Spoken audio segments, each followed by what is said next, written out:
इस वीडियो में हम लोग बात करने वाले हैं tax slab rate for the financial year 24 और 25 के लिए, यानी कि असेसमेंट ईयर 25-26 के लिए। बजट के अंदर भाई टैक्स रेट यहाँ पे चेंज हो चुकी है, तो गवर्नमेंट ने क्या बेनिफिट एक्चुअल के अंदर प्रोवाइड कर रखा है, बाकायदा आपको कैलकुलेशन के साथ में समझाने वाला हूँ क्या क्या चेंजेस लेके आए हैं। तो ये सारी जानकारी आपको मिलने वाली है एक ही वीडियो के अंदर। स्टार्ट करने से पहले बताना चाहूंगा, अगर आप बजट 2024 के अकॉर्डिंग अपनी टैक्स प्लानिंग करना चाहते हो या टैक्स फाइलिंग भी सीखना चाहते हो, link in the description box एक बार प्लीज जरूर चेकआउट कीजिए। तो देखिए, बजट के अंदर सिंपली गवर्नमेंट ने ये सर्कुलर निकाल रखा है जिसके अंदर उन्होंने जो टैक्स स्लैब जो रेट्स थी न्यू टैक्स रिजिम के अंदर उसको यहाँ पे चेंज कर दिया है और अल्टीमेटली ये बात बताई जा रही है कि आपको 17,500 रुपए का बेनिफिट मिलने वाला है। अब ये 17,500 रुपए कैलकुलेट कैसे होगा, चलिए समझते हैं। तो स्क्रीन के सामने आप देख सकते हो, यहाँ पे मैं सिंपली एक्सेल के ऊपर आ चुका हूं। तो मैं पहले का आपको सिनेरियो जो है समझा देता हूं। हमारे इंडिया में दो टैक्स रिजिम चलती है, एक ओल्ड टैक्स रिजिम है और एक न्यू टैक्स रिजिम है। तो देखिए, ओल्ड टैक्स रिजिम के अंदर कोई भी बदलाव नहीं किया गया है, यानी फाइनेंशियल जो 23-24 के लिए जो एप्लीकेबल थी वो सेम रहने वाली है, जहां पे आप एटीसी की डिडक्शन, एटीडी की डिडक्शन, स्टैंडर्ड डिडक्शन 50,000 रुपये, ये सब कुछ अवेल कर सकते हो।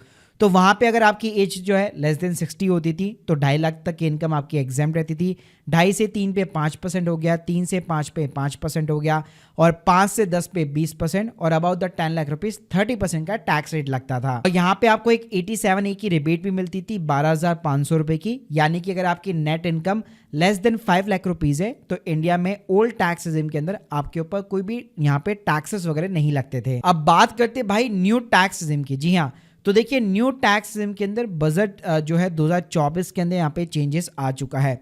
तो फाइनेंशियल अगर मैं 23-24 की बात करूँ तो पहले 0 से 3 पे कोई भी टैक्स रेट नहीं थी, 3 से 6 पे 5% था, 6 से 9 पे 10% था, 9 से 12 पे 15 था, 12 से 15 पे 20 था और बियॉन्ड द 15 लाख रुपीज 30% का टैक्स रेट था। अब बजट के अंदर क्या किया गया है, ये वाली जो स्लैब है ना उसको चेंज कर दिया। पहले 3 से 6 पे जो है 5% हुआ करता था, अब 3 से 7 पे 5% होगा। पहले 6 से 9 पे 10% हुआ करता था, अब 7 से 10 पे 10% होगा। अब देखो, इसका ना टैक्स का कैलकुलेशन भी लगा लेते हैं। पहले मान लो अगर आप 3 से 6 पे 5% टैक्स रेट लगाते तो 15,000 रुपए का टैक्स बनता है। बजट चेंज होने के बाद में यहाँ पे 20,000 रुपए का टैक्स बनने वाला है। अब आप बोलोगे भाई ये तो नुकसान है। 6 से 9 पे अगर आप 10% का टैक्स रेट लगाते थे पहले, तो पहले 30,000 रुपए का टैक्स बनता था। अब 7 से 10 पे अगर आप 10% का टैक्स रेट लगाओगे तो 30,000 रुपये बनेगा। तो यहाँ पे कोई भी चेंजेस नहीं है। अगला अगर आप स्लैब देखोगे, 9 से 12 पे 15% 45,000 रुपये का टैक्स बनता है, 10 से 12 पे 15% 30,000 रुपये का टैक्स बनता है, यानी कि यहाँ पे मेजर एडवांटेज है, 15,000 रुपये का टैक्स का बेनिफिट मिल रहा है। 12 से 15 पहले 20% पे जो है 60,000 रुपये लगते थे, अब भी 12 से 15 20% पे 60,000 रुपये लग रहे हैं। और बियॉन्ड द 15 लाख रुपीज, अगर 20 लाख तक आपकी इनकम है तो 30% के टैक्स के रेट के अकॉर्डिंग 1.5 लाख रुपए का आपका टैक्स बनता था।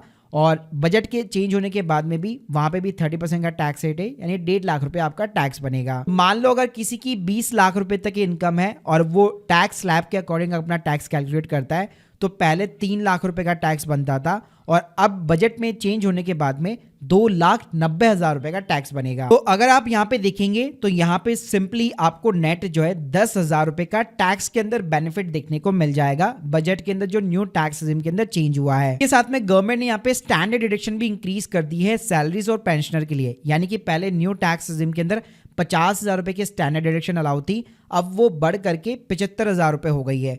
तो उस पर भी अगर आप 30% कैलकुलेट करते हो तो 15,000 रुपये निकल के आता है और बजट में चेंज होने के बाद में 22,500 निकल के आता है, यानी वहां पे भी अगर आप देखते हो तो 7,500 रुपये का आपको बेनिफिट देखने को मिलता है। तो 10,000 रुपये का टैक्स का बेनिफिट और स्टैंडर्ड डिडक्शन को भी अगर आप कंसिडर करो 7,500 को, तो टोटल इस तरह से आपको 17,500 रुपये का बेनिफिट देखने को मिल जाता है बजट में जो न्यू टैक्स रिजिम इंट्रोड्यूस की गई है और उसमें जो भी टैक्स रेट के अंदर बदलाव लाए गए हैं। अब यहाँ पे लोगों का एक कंफ्यूजन स्टिल अभी ये रहेगा कि पहले जैसे 87A के अंदर जो न्यू टैक्स रिजिम थी वहां पे हमें 25,000 रुपये तक की रिबेट मिलती थी, यानी 7 लाख रुपए तक की इनकम पे कोई भी टैक्स नहीं लगता था। तो क्या स्टिल हमें वो मिलता रहेगा कि यार नहीं मिलेगा? तो देखिए, अगर मैं बजट के अंदर बात करूं तो उसके रिगार्डिंग भाई अभी तक गवर्नमेंट की तरफ से कोई भी क्लैरिफिकेशन नहीं आई है।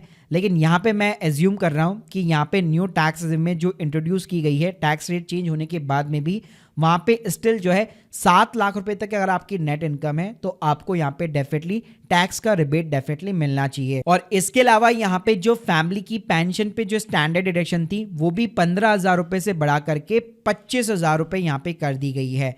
तो भाई ये पर्सनल इनकम टैक्स रेट के ऊपर ये सारे चेंजेस आ चुके हैं बजट के अंदर।